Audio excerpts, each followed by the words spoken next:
Ang kwento natin ngayong gabi ay patungkol sa isang babaeng pinagkaitan ng pagmamahal ng isang ama.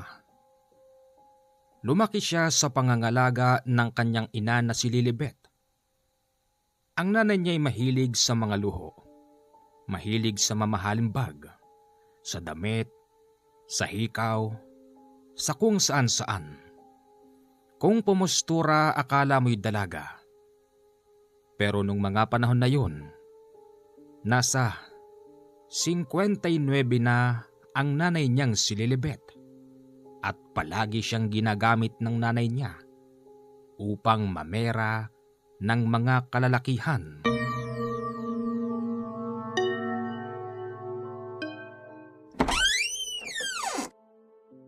Gising ka na pala. Bakit hindi ka pa bumabangon? Nay, sumasakit po kasi yung katawan ko. Bakit? Sumakit na katawan mo sa pakikipag-date kay Yuri? May nangyari ba? Nay, wala siyempre. Ang galang-galang nung tao eh. Mainam. Siya nga pala. Mamaya may pupunta ritong bagong binata. Na naman? Oo. Pupunta siya rito para manligaw sa'yo. Nay, nireto mo na ako kay Yuri. Tapos, meron na naman? Aba, dalaga ka naman. Maganda. Kahit sino. Pwede kang mamili. Nay, ayoko muna.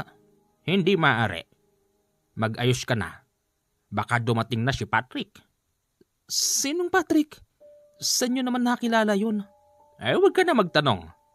Sige na. Mag-aalas 9 na. Bangon na. Sige na nga. Pagsapit ng alas 10 ng umaga, ang inaasahang bisita ni Sanya at Lilibet ay dumating na. Sakay ng kulay itim na sasakyan, bumaba rito ang isang pormadong lalaki. Naka-shades, tapos nakasuot pa ng pang-Amerikana. Magandang umaga po. Magandang umaga sa'yo, Patrick. Ang aga mo yata. Excited po kasi ako makita si Sanya eh. Tulog pa po ba? Gising na. Bagong ligo. Halika, pasok ka sa loob. Paglabas ni Sanya sa kwarto, nakita niya ang gwapong binata. Kung ikukumpara niya ito sa kadate niyang si Yuri, walang sinabi si Yuri. Sa ilong pa lang nito, talagang mabibighani ka dahil matangos. Bukod pa ron halatang maganda ang katawan ng binata at maputi. Halata mong mayaman. Hi, Patrick nga pala. Sanya? Ako si Sanya. Paano ba? Pasensya ka na kasi si mama mo, in-invite ako rito eh. Naku, okay lang yon, Patrick. Importante makilala mo ng lubusan ng mapapangasawa mo. Nay naman. Ganon din yon. Pag nagkagustuhan kayo, kahit sa isang buwan, magpakasal na kayong dalawa. Sigurado kayo dyan? Ako siguro hindi pa sigurado pero malalaman din natin. Okay, sige. Maghapon silang nandon sa loob ng bahay at nagkukwentuhan. Hanggang sa pagsapit ng alas 5 ng hapon, nagyaya si Patrick na lumabas para kumain. Hindi na ako sasama. Kayong dalawa na lang. Baka makaabala pa ako eh. Sige po. Kayo po bahala. Nagpunta sila sa pinakamalapit na mall sa kanilang bayan. Pagdating doon, lahat ng gusto ni Sanya ibinibigay sa kanya ni Patrick. Napansin din noon ni Patrick na mukhang lumang damit na ang kasuotan ng dalaga, kaya't nagpresenta ito na bilhan siya. Nako, hindi naman ako nagpapabili pero kung yan ang gusto mo, sige. Sige kahit ano, bibilin ko para sa'yo. Sanya, alam ko naman kung bakit pilit akong nirereto ng nanay mo sa'yo. Oo, tama siya, maganda ka. Wala akong masabi. Alam ko naman na hindi ka rin magpapaligaw sa taong walang pera. Ano? Diretsahan lang. Di ba? Eh, O sige, ganito. Ituro mo lahat ng gusto mo at bibiling ko para sa'yo. Pero hindi kita sinusuhulan para sagutin mo ako, ha? Patrick, nakakahiya naman. Huwag ka na mahiya. Alam mo, unang kita ko pa lang sa'yo. Talagang masasabi kong handa akong makipagtagisan ng yaman sa ibang manliligaw mo. Alam mo? Oo. Siyempre, wala namang naitatagong lihim sa akin yung nanay mo. Basta sabi niya sa akin, galingan ko manligaw. At kung sino sa aming dalawa nung... Yuri ba yun? Oo, tama, Yuri. Kung sino sa aming dalawa magustuhan mo, di... bigayan na lang. Kung siya, o di siya. Pero, ang masasabi ko lang sa'yo, Sanya, ayon dun sa nanay mo, yung Yuri na yun, hindi kasing gwapo ko. Tama ba ako dun? Oo. Oh, kung itsura pala pag-uusapan, lamang na ako sa kanya ng 10 paligo. Paano pa kaya sa kulay? Sa pananamit? Sa katawan? Di ba? Ay nako, tara na nga. Umuwi sila bandang 8:00 ng gabi. Hindi na noon pumasok si Patrick kasi meron pang isang sasakyang nakaparada sa harap ng bahay nila. Hanggang dito na lang ako. Mukhang nandyan si Yuri sa loob eh. Good luck na lang sa kanya. Sanya, naniniwala ako na ako sasagutin mo. At hindi yung Yuri na yan. Sige, mag-iingat ka. Bago umalis si Patrick, nakita niyang sumilip si Yuri sa pintuan ng bahay. Yun ba yun? Mas gwapo ko doon. Halata naman, di ba? Oo na, sige na. Sige. Parang Yuri, good luck na lang sa'yo.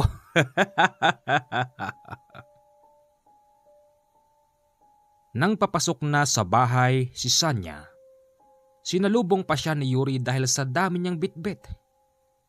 Ako na magdala ng iba. Hindi, okay lang. Dami yatang pinamili sa'yo ng bago mong manliligaw ah. Tapatin mo nga ako, Sanya. Gusto mo ba siya? Yuri, kahit sino sa inyo wala pa akong nagugustuhan, syempre. At syempre, pabonggahan kayo sa pangliligaw. Nandyan ho pala kayo, Aling Lilibet. Aba syempre, sasalubungin ko sana yung anak ko na unahan mo naman ako. Siya nga pala. Ano namang dala-dala mo ngayong gabi? Mukhang nakakapanibago. Wala kaya tang kasamang aso ngayon? Yung mga kaibigan ko ho yun. Sabi nila, sasama raw sila para bodyguard. Bodyguard? Para saan yun? Ewan ko sa kanila. Alam ko namang naasiwa ka kaya di ko na pinasama. Kakaya naman sa'yo. Talaga? Sa gabing yon walang bitbit ang binatang si Yuri. Kung hindi, merienda lang. Minaliit yon ng matandang Lilibet. Ay nako, merienda lang. Samantalang si Patrick kanina, kung ano-anong pinabili sa anak ko. Ang dami-dami. Magagandang damit, sapatos, bag, kolorete. Hindi katulad ng isa dyan. Merienda lang ang kayang bilhin. Aling Lilibet naman. Ito lang ang kaya ko sa ngayon. Pero maniwala kayo sa akin. Kapag naging kami na, tsaka ako siya ibibili ng lahat ng gusto niya. Di ba? Siya nga naman, inay. Aling Lilibet, hindi kaya't madagdagan pa ng mangliligaw tong anak nyo? Bakit? Dalaga na may anak ko. Meron siyang chance mamili. Sa bagay nga naman. Di paano po? Di na rin kasi ako magtatagal eh. Kasi, may gagawin pa ako sa bahay. Aalis ka na? Kararating ko lang. Okay lang ngayon. Sige na. Kinabukasan, Si Manang Lilibet ay naimbitahan sa kabilang baryo. Hindi niya noon kasama si Sanya. Imbitado siya sa kababata niyang nagpakasal ng anak. At doon niya nakilala yung pinakagwapo, pinakapormado at halata mong pinakamayamang bisita sa kasalan na yon. Ipinakilala roon si Aling Lilibet kay Honorado.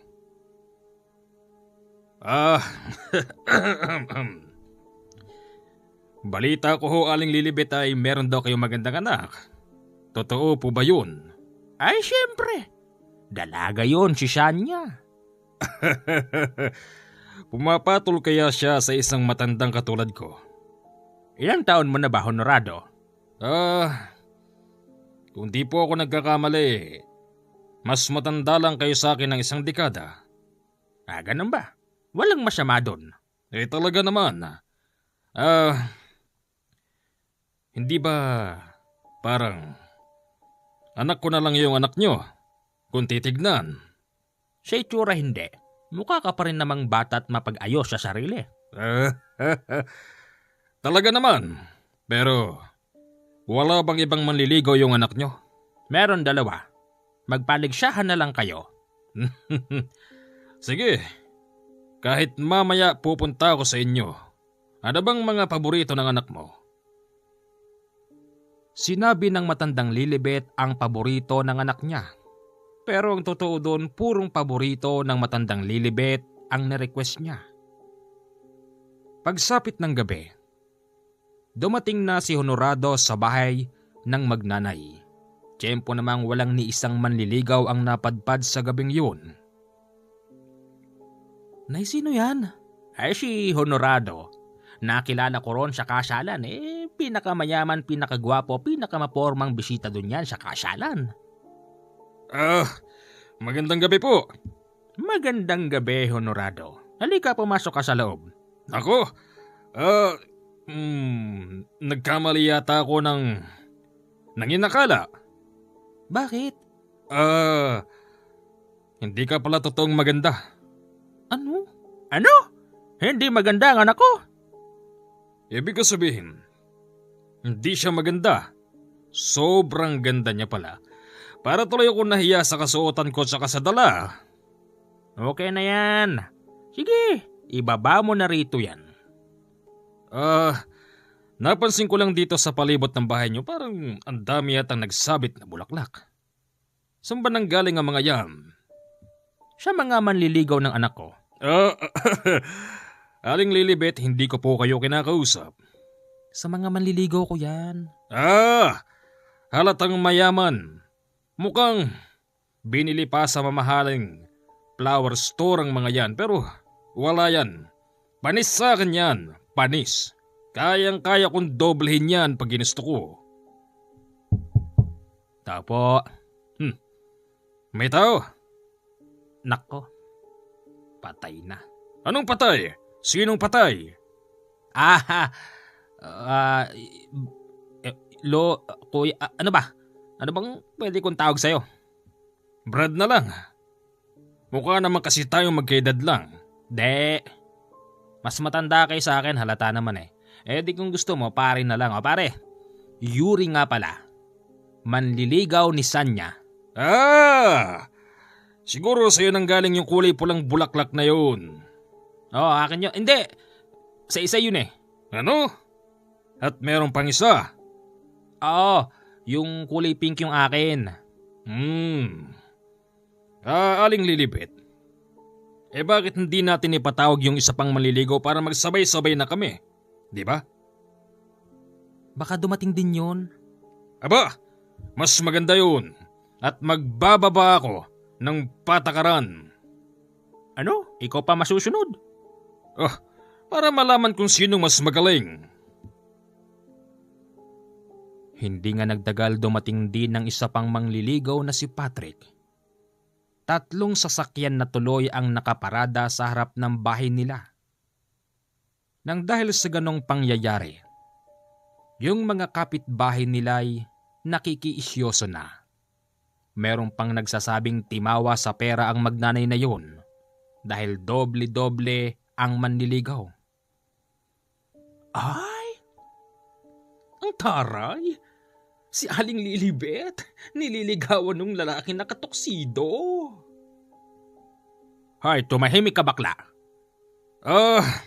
Actually, hindi naman talaga ako nang liligaw kay Aling Lilibet. Di kasi ako pumapatol sa mas matanda sa akin. Ang nililigawan ko rito si Sanya. Ay, taray. Sige, Sanya, good luck sa'yo. Piliin mo yung mas mayaman Sigurado naman ako. Ako ang pinakamayaman dito. Ikaw, Yuri. Ano bang negosyo mo Ano bang kinabubuhay mo Sa Maynila po ako. Yung tatay at nanay ko businessman po sa Maynila. Ganun ba? Ikaw naman, Patrick. Patrick, di ba? Oho. Ano bang business mo? Wala po. Kung ganon, palamunin ka pala ng magulang mo. Parang ganon nga ho. Pero ako po ang nag-iisang tagapagmana. Tagapagmana? Hindi ka ba marunong mahiya? Bakit ako mahiya? Magulang ko naman sila. Kahit na, kung sakaling ikaw ang mapili ni Sanya, ngayon, anong ibubuhay mo sa kanya? Hindi ka naman pamamanahan ng magulang mo hanggat hindi pa sila patay. Sama naman ang tabas ng dila mo. Sinasabi ko ito totoo. Doon tayo sa praktikal. Medyo lumalakas ang tensyon sa loob ng bahay ng magnanay. Nang dahil doon mas dumadami pang nakikisyoso. Isa roon ng isang matandang matagal na rin may gusto kay Lilibet. At hindi kay Sanya. Magandang gabi sa'yo, Lilibet. Nay, yung mangliligaw mo. Lilibet, pwede ba tayo mag-usap sa labas? Siguro naman ay pagbibigyan mo na ako ngayon.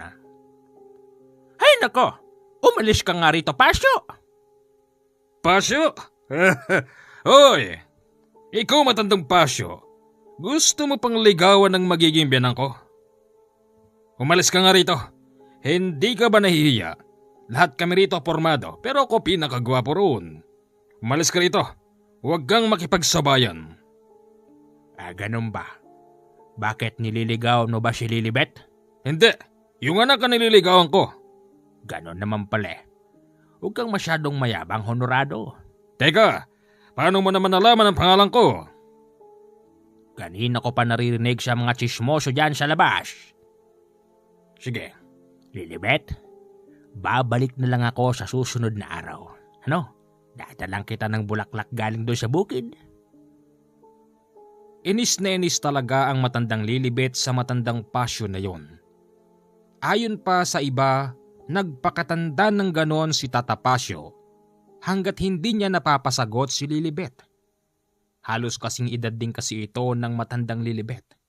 At meron siyang sumpa sa kanyang sarili na hindi siya mag-aasawa hanggat hindi si Lilibet ang nagiging asawa niya. Ganito mga binata. Maglalapag ako ng patakaran. Total, sabay-sabay tayong nanligaw. Anong klaseng patakaran naman yun? Kaya nga, anong patakaran ba yun Honorado? Ganito. Makinig kayo maigi. Mukha naman kayong mga good boy. Mainam ako. Ako din. Yan ang gusto ko. Bibili ako ng alak. Yung pinakamatagal. Yung hindi matutumba at hindi susuka. Sa kanya mapupunta si Sanya. Pwede ba yun? Nako, kung yun lang ang basihan ng pangliligaw, Honorado. Kahit wag na. Oo nga. Ikaw pa mamimili, baka nga ikaw ang pinakamalakas uminom dyan Kung ganoon, ganito na lang. Total, pera-pera lang naman ang laban na ito. Umuwi kayo sa inyo. Bumalik kayo mamaya. Alis din muna ako. Pagbalik natin kailangan paramihan tayo ng pera. Halata sa pagmumuka ng magnanay na nadidismaya kay Honorado kasi hinihiya sila sa karamihan. Para bang sinasabi nitong pera-pera na lang. Nang dahil doon, pinalaya si Honorado sa bahay. Humihingi naman ito ng tawad pero hindi inaccept ng magnanay. Huwag kasi ganun, Brad. Hindi naman kasi lahat ng tao makukuha mo sa pera-pera. Yung iba nakukuha sa magandang pakikisama. Kahit walang pera, okay na. Walang pera? Hipokrito lang ang taong hindi nag-iisip magkapera at gumanda ang buhay.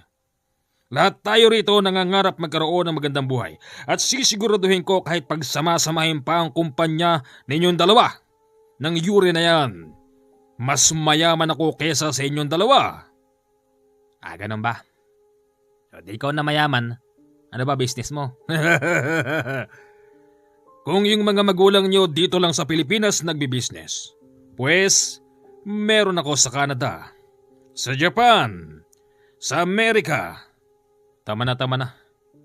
Baka tangayin kami rito, masyadong malakas ang hangin. Hindi ako nagbibiro. Totoo yun. Purong kahanginan, purong kalokohan, purong kabulatawan sa wikang Ilocano kung banggitin ang nangyari ng gabing yun. Doon na pagtanto ng matandang Lilibet na hindi rin pala maganda na magsabay-sabay ang manliligaw. Bago sila umalis, si Honorado nagbibiro, pero yung biro niya may laman. Alam nyo kasi mga bata, hindi naman din sa pagyayabang. Malawak ang aking koneksyon. Marami akong padrino sa taas. Kaya kahit magpatumba ako ng kahit sino pa, di ako makukulong. Kaya kung ako sa inyo, dumistansya na lang kayong dalawa. Ipaubayan nyo na sa akin to. Aba, Honorado, hindi na yata tama yan. At bakit hindi? Nagsasabi lang ako ng totoo. Ganun ba? Delikado ka palang tao siguro. Hinahanap ka ng batas, no? Ako? Bakit naman ako hanapin ng batas? Kaya kong gawing kulay puti ang itim. Sa madaling sabi, kaya kong baliktarin ang katotohanan. Lahat yan, bayad yan, sa pamamagitan ng aking koneksyon at padrino sa itaas. Ganon? Makakita ka rin ng katapat. Tama na yan. Makakauwi na kayo. Op! Ulitin ko lang. Alam nating lahat dito na pera-pera lang ang laban. O sige, maglalapag ako rito ngayon ng tseke. Pipirmahan ko ito at i-encash nyo bukas. Ako? Wala akong milalapag. Ako din. Wala akong tseke. Kung ganon, mga mahihirap pala kayong dalawa. Masasabi ko ngayon na ako na ang panalo rito. Pera-pera lang yan. Mapapasakin na si Sonia. At alam ko naman na masasaktan kayong dalawa dahil doon. Pero huwag kayong mag-alala. Kapag ako, sinagot ni Sonia at magpakasal kaming dalawa, kayong dalawa kukunin ko kayong driver o kaya naman tagapagkarne ng baboy. Sige, alis na ako. Mayabang. Sobrang yabang ni Honorado kung maituturing. Siya kasi doon ang pinakamatanda. Yung dalaw pang manliligaw para bang ikinukonsidera na manguna sa kwentuhan ng pinakamatanda dahil nga gumagalang sila sa mga yon. Kinabukasan, tampulan ng kwentuhan ng magnanay. Ay, Aling Lilibet, balato naman dyan. Anong balato? Ay, taray, nagbaba ng 1,000,000 tseke yung Honorado ba yon? Wala, hindi namin kinuha. Sinungaling? Narinig ko. Balato naman dyan kahit isang soft drinks lang. Wala akong bibigay sa'yo, bakla. Palibhasa, ginagamit mo yung kagandahan ng anak mo para makabingwit ng mayaman. Bakit? Sobrang hirap na ba, Aling Lilibet? Sobrang hirap na ba? Gumagapang na ba sa lupa? Sawa na ba katutungtong sa putik? Tumahimik kang bakla ka kung ayaw mong siya pingiling kita. Ay, Aling Lilibet! Baka nakakalimutan mo, lalaki pa din ako. Malakas ang braso ko, subukan mo! Subukan mo akong sapingilin, baka makatikim ka sa akin. Nay, halika na nga. Huwag mo nang patulan yan. Sa kabilang bahagi ng iskinita, may mga nakatambay na lalaki. Meron ding babae at sila na lang ang pinagtitinginan. Isa pa nga rito, pinaringgan ang magnanay. Alam niyo mga pare, balita ko, patong-patong daw manliligaw nung yung babaeng nakapink. Sigurado ako, limpak-limpak na perang sinuhol ng mga yun. Puro ba naman mayayaman eh. Ano? Nay, halika na. Huwag mo nang pagpapapansinin ng mga yan. Sobra na mga ito eh. Nay, tama naman sila. Totoo naman ang lahat ng yun. Sabi ko na nga be. Sanya, bilang kababaryo ako lang na may magbibigay ng advice. Kung ako sa'yo, piliin mo talaga kung sino gusto mo. Kahit sino sa tatlo na yun, pare-parehas naman silang mapera. Di ba? Tumahimik ka dyan, chismoso! Sa mga sumunod na araw, maski isa sa manliligaw niya, walang pumunta sa kanila. Laking pagtataka ng magnanay kung bakit. Nay, bakit kaya wala man lang maski isa kay Yuri, kay Patrick, kay Honorado ang pumunta rito? Hindi natin alam ang kanilang dahilan. O baka naman nadismaya kasi nga alam nilang pera-pera lang. Siguro nga, Nay. Pero, alam mo, pinakagusto ko talaga doon, si Honorado. Ano? Yung matandang yun? Oo. Siya yung pinakamayaman eh. Yung dalawa. Anong plano mo sa kanila? Bahala sila sa buhay nila. Pagsapit ng hapon, may pumunta sa kanilang isang tsismoso. Ayon sa mga ito, isa daw sa manliligaw ni Sanya ang natagpo ang patay. Patay? Saan nakita? Doon ho, sa labas po ng baryo. Sa labas ng baryo? Mabilis silang nagtungo doon. Tiyempong nakita nilang ibinababa pa ang bangkay sa puno. Halos hindi makilala ang lalaki. Nabalatang kasi ang mukha nun. Duguan din ang buong katawan at halata mong bakle ang mga paa. Ang tanging nakilala lang nila, yung suot-suot nitong relo. Nay, si Yuri ito, Nay. Diyos ko po, sinong gumawa nito? Umalis na sila nung oras na yon dahil nakakaramdam na sila ng takot. Pero ayon sa usapan, si Yuri na natagpo ang bangkay ay galing daw sa kabaret kagabi. Baka daw kasi meron itong nakalaban na mas mabigat na tao kaya siya pinatay. Sana nga, Nay. Yun lang ang dahilan. Baka kasi si Honorado may gawa niyan. Tao po. Honorado. Ba't parang may narinig akong patay-patayan na yun? Honorado, aminin mo. Ikaw ba pumatay kay Yuri? Ha? Wala akong alam dyan. Siya nga pala, Sanya para sa'yo. Naku, salamat dito. Teka, anong laman ng mga ito? Buksan mo. Pagbukas niya ng plastik, ang dami-daming perang tag-1,000. Nakahalo yon sa pinamili na mga chocolate. Ayaw tanggapin yon ni Sanya pero kinuha sa kanya yon ng nanay niyang si Lilibet. Ano ka ba naman anak? Biyaya yan. Bakit mo tinatanggihan ng biyaya? Sabi ko na nga ba, sa inyo na po yan. Yan ho kasi yung nilalaman ng tseke na hindi nyo tinanggap kagabi. Kaya siguro hindi nyo tinanggap dahil nga meron nakatingin. Pero ngayon, tayo-tayo lang ang nakakaalam. Sobra-sobra yan, Honorado. Nakakahiya sa'yo, garapalan na to. Talaga naman pero okay lang yun. Ganun talaga ang buhay. Kung kinakailangan magbagsak ako rito ng isang truck na pera para maging akin ka, Sanya, gagawin ko. Tao po. Oh, Patrick? May masamang balita. Anong balita naman yun? Ikatutuwa ko ba? O ikalulungkot ko pa? Si Yuri, natagpo ang patay. Mabuti nga yun, para nabawasan ang kakumpetensya ko sa panliligaw. Hoy Honorado, aminin mo nga. Ikaw ba may gawa nun? Di ba? Nang huli tayo nagkita-kita nagbabanta ka pa. Aba, wala akong alam doon. Huwag mo akong masigaw-sigawan dyan. Wala akong ibang iniisip na gumawa nun kung hindi ikaw. Marami kang padrino sa itaas, marami kang koneksyon. Kaya mong gawing puti ang kulay itim, kaya mong baliktarin ng mali. Sino pa bang pag-iisipan kong gumawa nun? Ikaw lang, Honorado. Ngayon, kung iniisip mo rin na kaya mo kong itulad kay Yuri, nagkakamali ka. Sisiguraduhin ko, mas marami ang bantay ko sa'yo. At kung gano'ng kalalakas ang gamit nyo, tatapatan ko. Teka.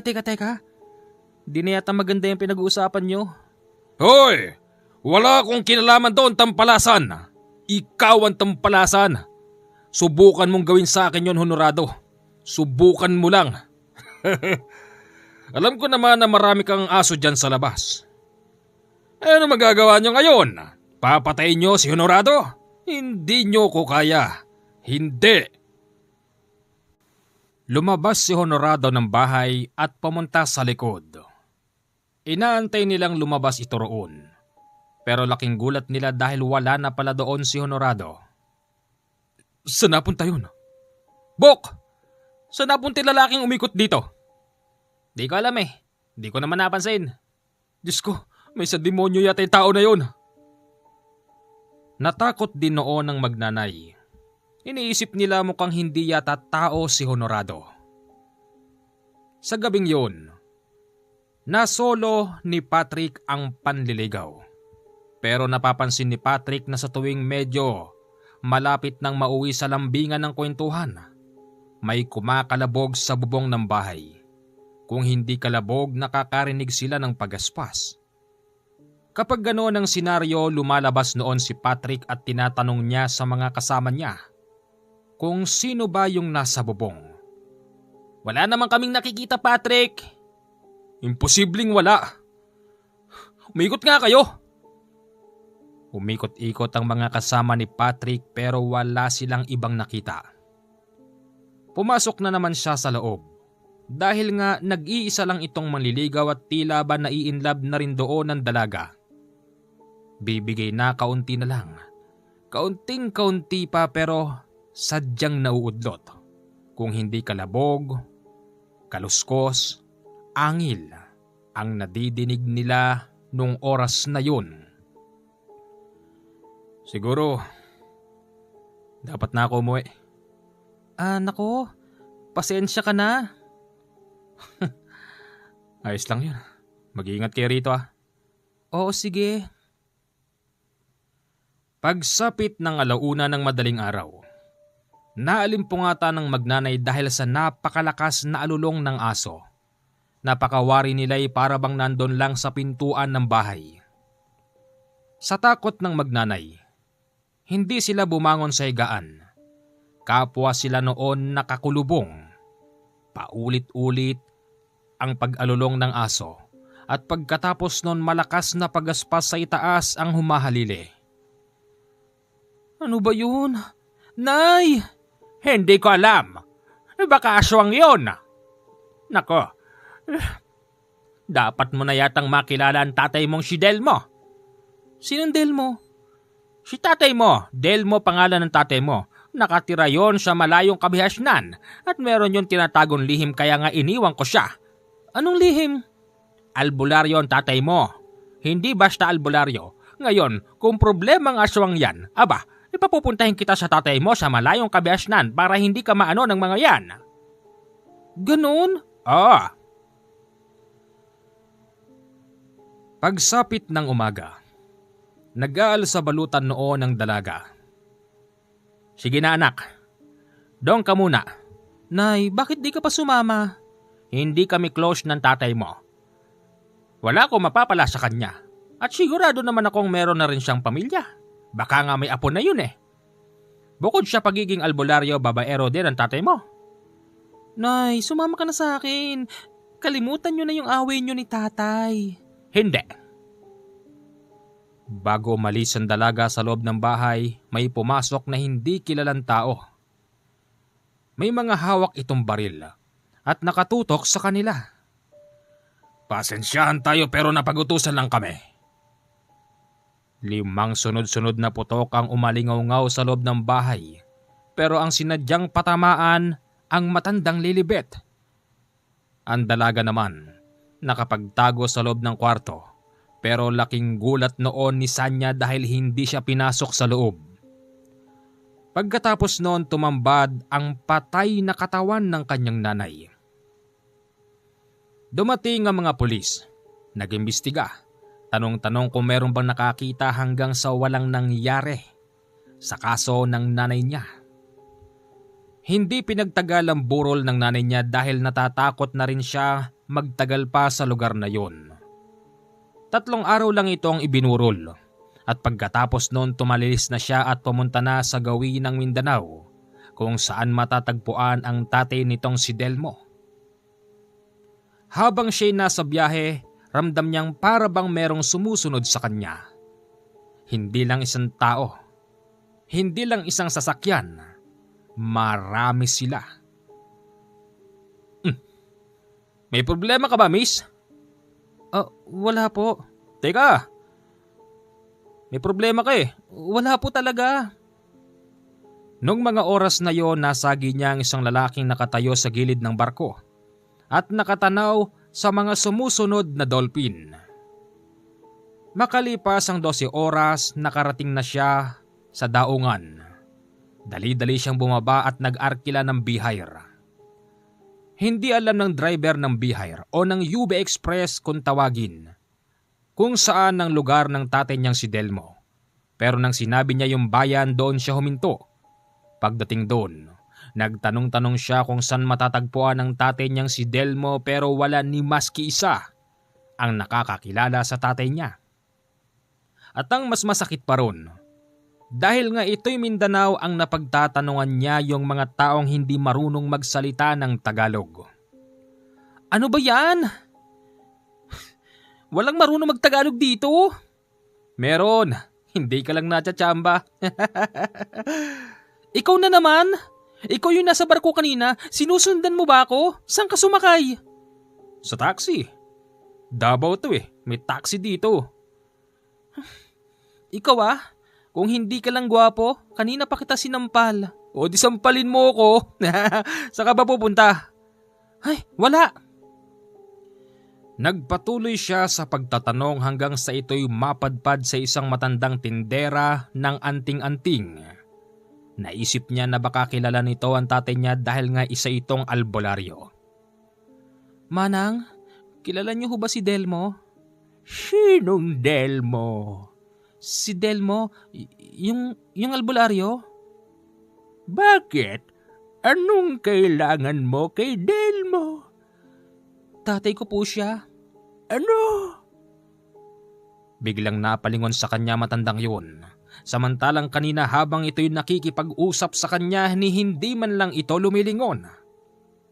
Iha, tatay mo si Delmo? Opo, kilala niyo siya? Sino ba namang hindi makakakilala sa isang tagong albularyo sa malayong kabihasnan ng Davao? Saan ko po siya matatagpuan?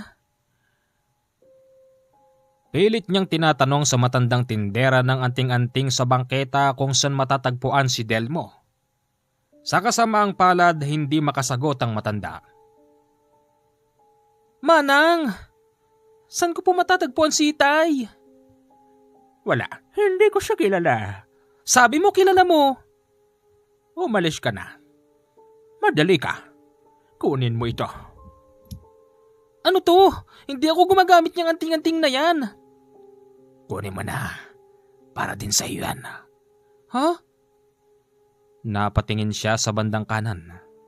Nakita niya yung isang napakalaking mama. Hanggang balikat lang ang dalaga dahil sa laki ng lalaking yun. Kunin mo na. Hindi mo alam ang mga tao rito. Kanina pa merong nakasunod sa iyo. Mag-iingat ka. Oo, Diyos ko, sabi ko na nga be. Kahit ayaw ng dalaga, napilitan siyang kunin ang anting-anting na yon. Yung hugis ng anting-anting ay patatsulok tapos merong mata sa gitna. Saan ka ba pupunta? Wala po. Inabot na siya ng dilim kahahanap kung saan matatagpuan ang tatay niyang si Delmo. Hanggang sa hindi na niya napigil ang pagod at antok. Nakakita siya ng isang motel kaya't nag-check-in siya doon. Akala niya magiging maayos na kanyang pagtulog. Hanggang sa loob pala ng motel, mumultuhin siya ng matinding takot. Sa wakas makakapagpahinga na rin. Kamusta? Sino ka? Nasaan ka? Nandito ako. Nandito. Napatingin siya sa nakabukas na pintuan ng CR. Sa tapat mismo ng pintuan merong isang maliit na bintana. Nakita niyang merong lalaking nakasilip doon tapos mahaba ang dila. Saan ka pupunta? Saan ka pupunta? Demonyo! Hindi ako demonyo. Tattao din ako. Napakabango, napakasariwa. Halos hindi siya pinatulog sa gabing yun. Inabot siya ng pagsikat ng araw ni maski isang oras hindi man lang siya nakaramdam ng antok nang dahil sa nangyari. Lumabas na siya pagsikat ng araw. Alam niyang hindi siya susugurin ng kung sino mang mga yon dahil nga tirik ang araw. Nagpatuloy siya sa paglalakad at laking gulat ng dalaga. Yung pinagtatanungan niya halos iisa ang itsura. Pinipili niya kasi purong matatanda lang ang pinagtatanungan niya dahil ito lang yata ang marunong managalog sa Davao. Ale, kilala niyo ho ba si Delmo? Oo naman. Ikaw na naman? Ikaw yung matanda kahapon? Oo, ako nga. Ay, diyan ka na. Di ka naman nagsasabi ng totoo. Lumipat siya ng pinagtanungan. Meron na namang isang matandang nagtitinda ng sigarilyo at palamig sa gilid ng bangketa. Laking gulat niya dahil yun din ang babaeng yun. Sinubukan niyang magtanong sa isang batang naglalakad na nakasuot ng uniforme. Huminto naman yun. Tinanong niya kung kilala ba ang tatay niya. Pero laking gulat ng dalaga nang sumagot ito.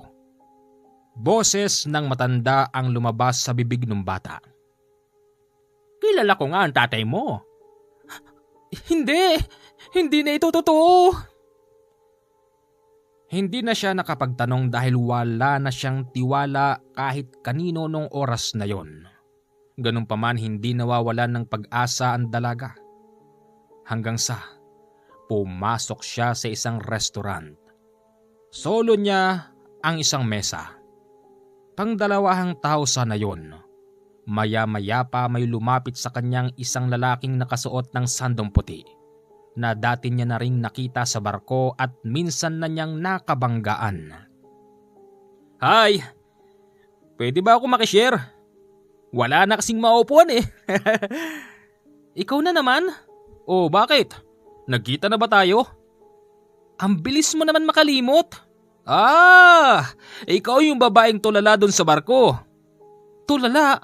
Baka ikaw. Nakatambay ka sa gilid ng barko, tinitignan mo yung mga sumusunod na dolphin. Ba syempre, dolphin yun eh. Friendly kaya mga dolphin, mababait yun. Pero wala akong iniisip na problema katulad mo. Ganun ba? Oo naman. Ano, pwede ba ako makishare? Sige na nga.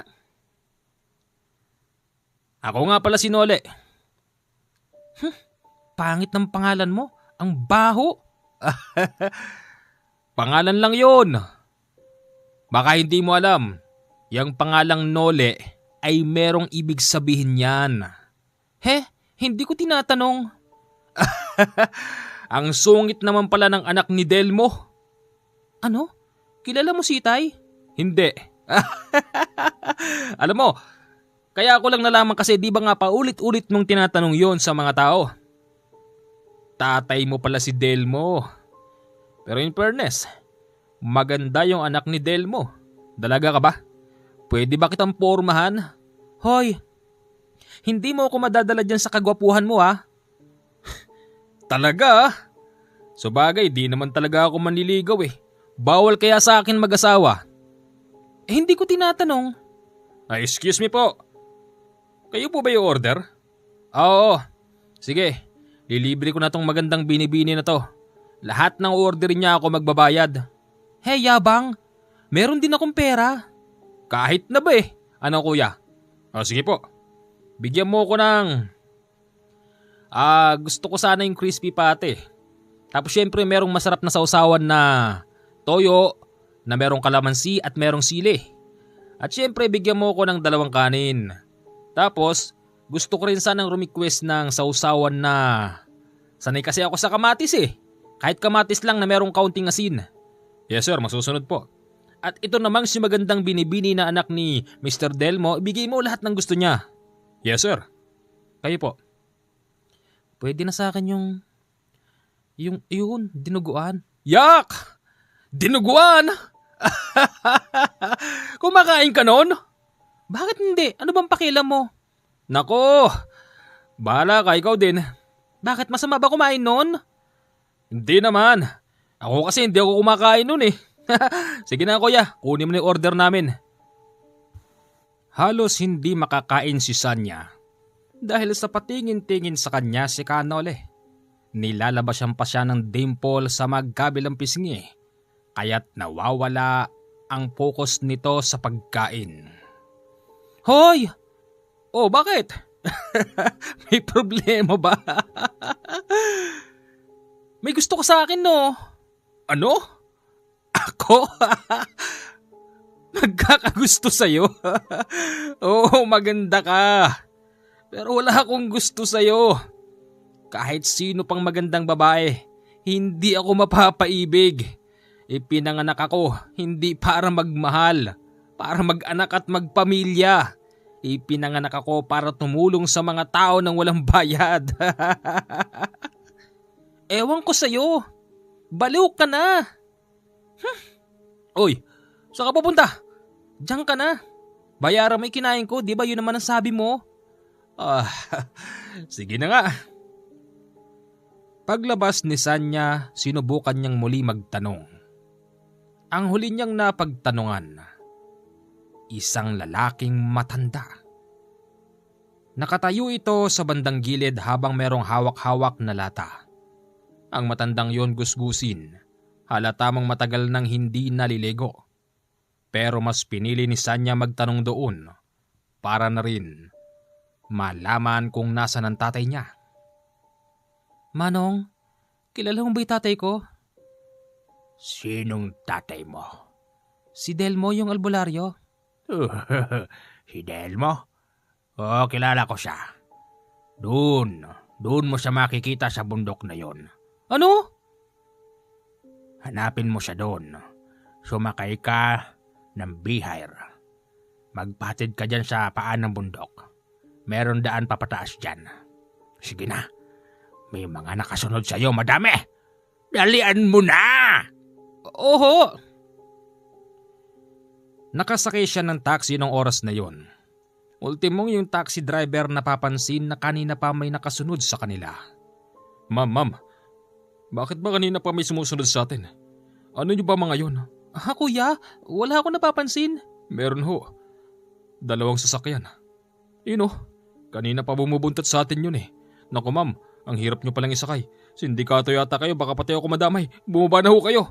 Hindi ho ako sindikato. Sige na po, ihatid niyo po ako dun sa pupuntahan ko. Naawa naman sa kanya ang taxi driver kaya't hinatid siya sa kanyang pupuntahan. Isang tulay na maliit ang nagdudugtong sa sapa. Sa kabila noon malapit na ang paa ng kabundukan. Mabilis siyang tumalilis at tumakbo papunta sa kabila. Hanggang sa kanyang napansin wala na yung sasakyan na sumusunod. Pumasok siya sa loob ng kagubatan. Kahit may araw pa nung oras na yon, napakadilim na sa loob. Napakarami ding tumutunog na mga ibon. Marami din na samot-saring ingay ng kung ano-ano. Hanggang sa pumukaw ng kanyang pansin yung kakaibang ingay. Yung para bang may nagtatawanan. Tapos naririnig niyang para bang may tumatalon sa taas ng mga puno. Tinatalasan niya mga mata niya nung oras na yon pero wala talaga siyang makita. Rinig niya yung kaluskos sa mga dahon ng sanga pero wala siya talagang makita roon. Wala naman palang kwenta tong tapong ko na nga to. Itinapon niya ang anting-anting na binigay ng matandang nagtitinda noon at nagpatuloy siya sa paglalakad. Sa tansya noon ni Sanya halos 1 oras na siyang nasa loob pero hindi pa rin siya nasisikatan ng araw. Hanggang sa... Mali! Ha? Sino yan? Mali ang daan mo. Saan ka pupunta? Ha? Wag! Isang lalaking nakahubad ang unti-unting papalapit na sa kanya. Habang siya'y umatras, meron siyang nabangga at laking gulat ni Sanya pagharap niya. Iyon ang makulit na lalaki sa restaurant. Ikaw? Hoy, kasama mo mga yun, no? Hindi ah. Pagbalik ng tingin ni Sanya sa harap, wala na yung lalaking nakahubad. Naririnig pa rin niya yung talunan sa puno pero hindi pa rin niya nakikita. Hanggang sa ginawa sa kanya ni Kanole. Hinipan siya nito nang hindi niya alam. At doon, nakita na ni Sanya yung mga lalaking nagtatalunan sa mga puno. Karamihan pala sa mga yon, purong mga nakaukyabet at kung saan siya pupunta sinusundan siya ng mga ito.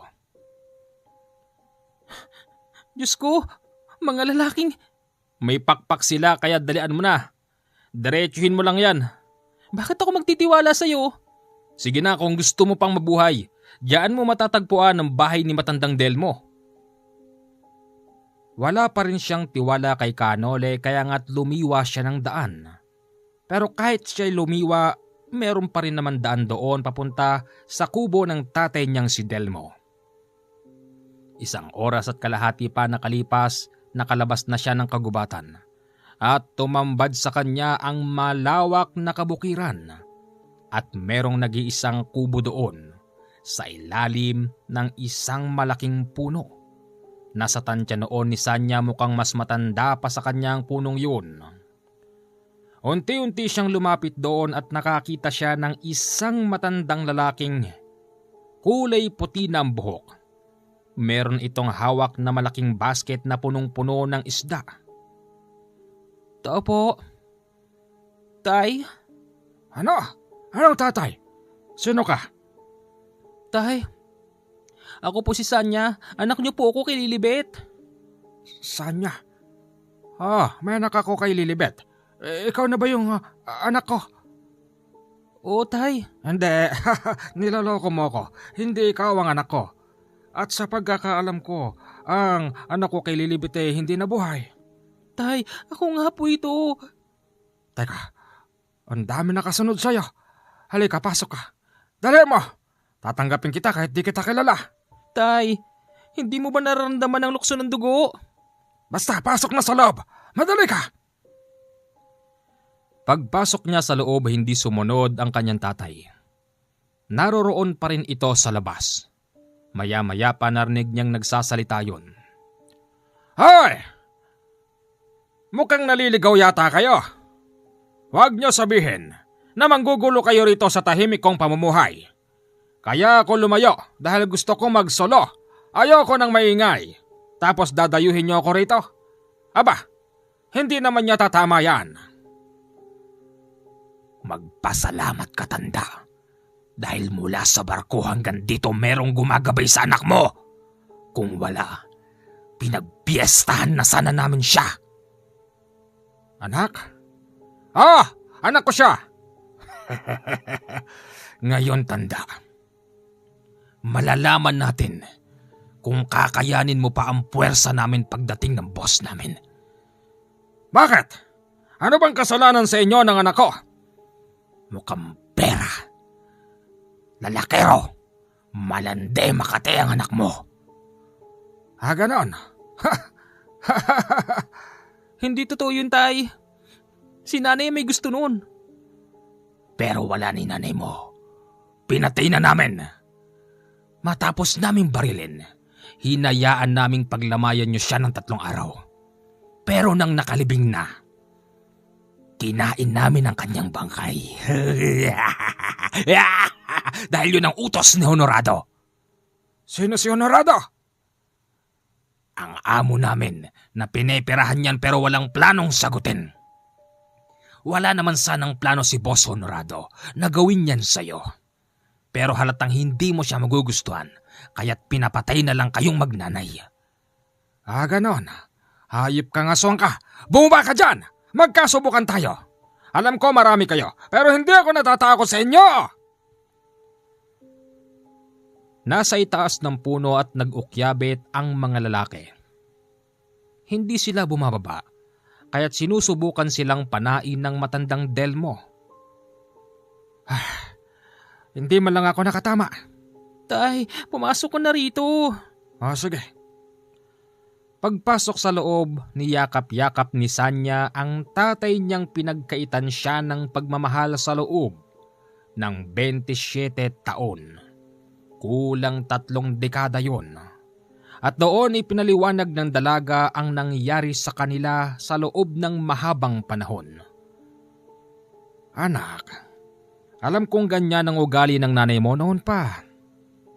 Minaliit ako ng nanay mo.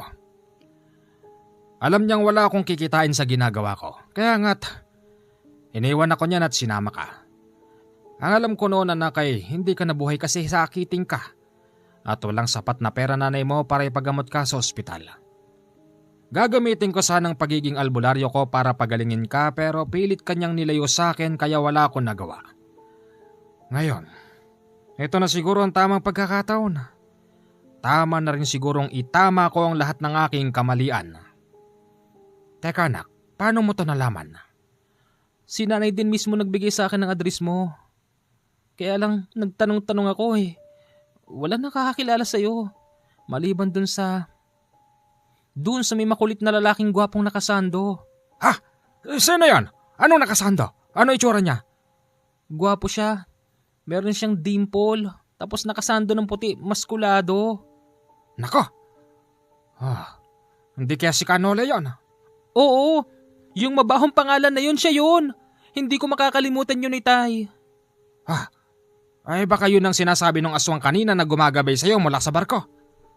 Ha? Gumagabay? Oo. Kung nandito siya, malamang bitbit niya na ang matagal ko nang hinihiling sa kanyang gamit. Ang halamang Javier. Sigurado ko dyan. Lumabas ang matandang Delmo at nagsisigaw. Canole!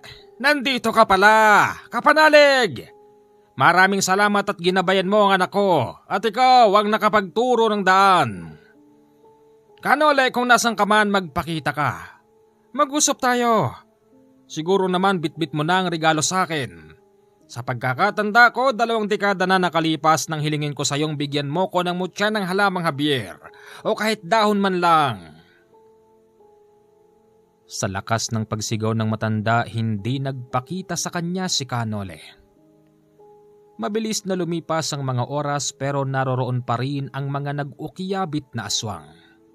Para bang normal na lang yon sa matanda at hindi yun pinapansin. Pagsapit ng 7:00 ng gabi may kumatok sa bahay nila. Dahil sa walang tiwala ang matanda, hindi ito basta nagbukas ng pintuan. May tao. Makaswang yan. Subukan nyo. Papatayin ko kayo. Kapanalig ako to. Canole. Buksan mo, dalian mo. Pagbukas niya ng pintuan, si Canole nga ang naroroon. Sabi ko sa iyo makikita mo yung bahay ng tatay mo. Ikaw pala yung sinasabing gumagabay sa akin sa barko. Oo. Binangga mo ako Kaya mabilis kitang nakakilala. Naku, Canole, ako'y nagpapasalamat sa paggabay mo sa anak ko. Wala yon, kapanalig. Pasensya na, wala pa rin hinihingi mo. Di pa rin tayo mapagbigyan. Ganun ba? Okay lang yon. Siya nga pala, bago ako pumunta rito, nakita ko merong isang grupo ng mga lalaki nag-uumpukan doon sa gawidon. Iba pa yung mga nakaukyabit sa puno. Kapanalig, nandyan pa ba yung bato mo? Oo. Kailangan na ba? Sa palagay ko, kailangan mo nang gamitin yan. Hilingin mo lang sa gabay mong engkanto at diwata. Natulungan kayo. Dito lang ako't magmamasid. Bakit? Malakas ba mga yon? Yung isa ron, yung nagngangalan na Honorado. Isa pala siyang kultong aswang. Si Honorado? Oo. Narinig ko ring pinag-uusapan nila na kaya ka pala nililigawan kasi gusto ka lang ialay. Kaya pala nang gagarapal. Gumagamit na ng pera para mapasa kanya ka. Buti na lang di mo sinagot. Ay naku, salamat naman. Kung ganon, buhay talaga ng anak ko nakataya rito. Hindi ako makapapayag kanole na magagawa nila yon. Tama. Yon ang gawin mo. Hindi nagtagal. Bumubulaho ng malakas na boses ni Honorado. Sanya! Mahal ko! Sinundan kita hanggang dito sa Davao. Dahil dito tayo magpapakasal. Lumabas ka sa pangit na bahay na yan at may kasama akong pare, magpapakasal na tayo ngayon. Pare? May pare daw siyang kasama. Teka, silipin ko nga. Pagsilip niya, meron nga siyang nakitang pare. May kasama pang sakristan na merong hawak na mga kandila. At lahat sila'y nakasuot noon ng toksido. Para bang pinaghandaan ng kasalan. Tapos sa likod nila merong mga lalaking may mga hawak na malalaking kaldero, kasirola, plato, baso, kutsara at meron pang mga tissue. Yung iba meron ding bitbit na mga lamesang ina-assemble. May lampin pa nga nakasama. Lumabas ka na rito. Magpapakasal na tayo. May kasama akong lahat-lahat. Hindi ko sasayangin ang pagkakataon. Mahal na mahal kita, Sanya. Hindi maganda to. Kompleto sila ng dala. Sa palagay ko yung mga kaldero na yun puro pagkain yun. Huwag kayo magtitiwala. Bakit naman ako kakain doon? At bakit naman ako papayag na ikasal sa kanya anak ko? Hindi ka ba lalabas dyan? Labasin mo na ako dito, mahal ko. Nandito lang ako. Nag-aantay sa'yo. Imbis na si Sanyang lumabas, ang matandang Delmo ang lumabas, bit-bit ang sinasabing bato. Ang batong iyon ay nakasabit din sa kanyang leeg. Hoy! Mga anak kayo ng animal! Tigilan nyo anak ko ah! Uy, tatay, magandang gabi ho. Pwede ho ba ako mag-bless sa'yo bilang pagrespeto? Sinungaling! Hindi kita kilala. Hindi ako makapapayag na yung anak ko'y magpapakasal sa isang kultong aswang na katulad mo.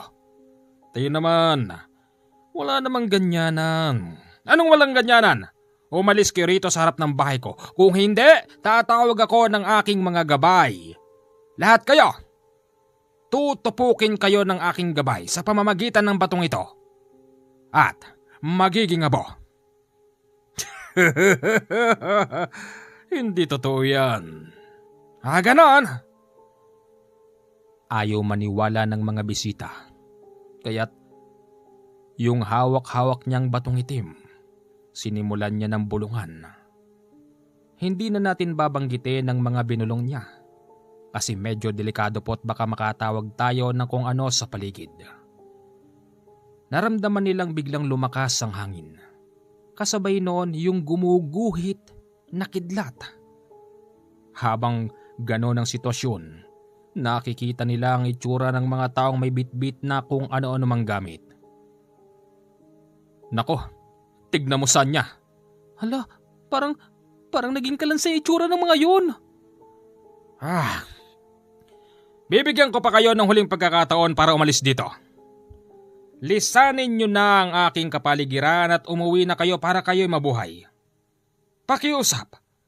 Ayokong pumatay pero kung kinakailangan gagawin ko ito. Hindi! Hindi kami alis dito. Ibigay mo sa akin ang mapapangasawa ko at bibigyan ko siya ng magandang buhay. Maniwala kayo o hindi, yung gumuhit na kidlat ay tumama sa isang malaking puno at nasunog. Bumagsak din ang punong yon, kumalat ang apoy, kasabay noon ang pagsapol ng malakas na hangin. Kaya't yung mga apoy ay nagliparan sa mga bisitang may bitbit na gamit. Nang tinamaan ang kanilang katawan, hindi nila matakasan ng malakas na apoy. Naggulong-gulong sila hanggang sa sila'y tuluyang nasunog. Ganun pa man natitirang buhay pa rin si Honorado at tila ba hindi niya iniinda yung apoy. Kunin mo to! Akin na yan! Inabutan siya ni Kanole ng isang maliit na balaraw. Laking gulat niya dahil humaba yun. Sinugod niya si Honorado na nung mga oras na yon iba na ang itsura. Hindi ako lalaban sa iyo, Itay. Hanggang aking kamatayan, ipapakita ko sa iyong mahal na mahal ko ang anak mo. Saksakin mo ko, Itay. Gawin mo hanggat gusto mo. Itinarak ng matandang Delmo sa dibdib ni Honorado ang mahabang balaraw. Kasabay nun ang pagdikit sa kanya ng kulay itim na bato. Binanggit din ng matandang dasal noon, dahilan kung bakit unti-unting naging abo si Honorado. Ito ang nakakatakot na lihim ng ama ni Sanya na nakatira sa malayong kabihasnan. Dahil ito ay merong kakaibang kapangyarihan na ayon kay Kanole nanggaling sa gabay nitong diwata na kaya ding gawing abo ang kalaban. At hindi lang basta aswang ang kayang gawing abo nun, pati na rin ang mga masasamang taong dapat ng kalusin kayang gawing abo. Kaya naman pala walang hindi nakakakilala sa matandang yon dun sa lugar na yon. Natatakot lang silang magsabi kung saan matatagpuan ng matanda. Baka daw kasi nagkukunwari lang yung nagtatanong. Magandang gabi sa inyong lahat. Ito ang ikalawang kwento natin sa araw na ito. Maraming salamat po. Good night, enjoy listening.